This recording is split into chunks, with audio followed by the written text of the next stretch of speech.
right, good morning, everybody. I always do this at the start of big meetings. We're going to take a selfie, so everybody look your best, right? So say cheese. All right, here we go. All right, I got you. You guys were all smiling, I'm pretty sure.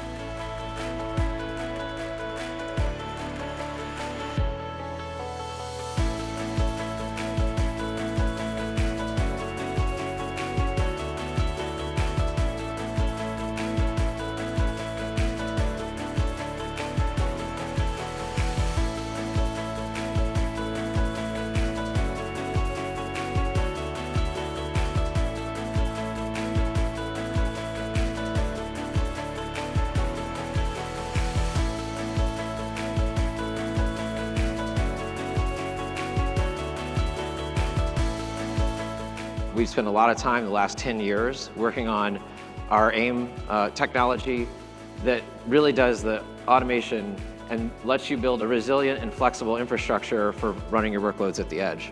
You know, it's one of those things, I heard it, Shane from Harrison Steel said, it just works, it just runs, and that's great.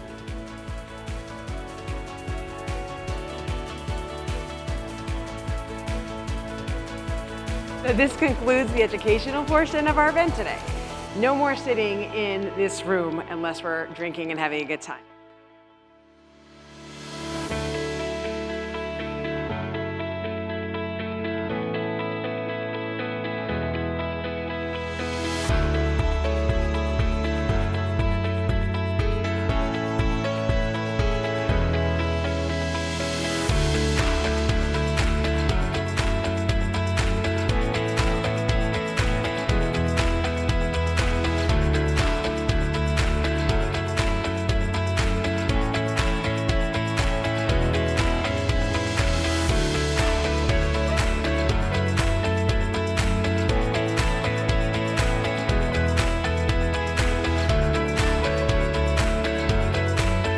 If there's one thing I want you to take away from today, right, is it's that I personally and Scale overall are committed to building a trust partnership with our partners, with our customers, with our technology alliance partners.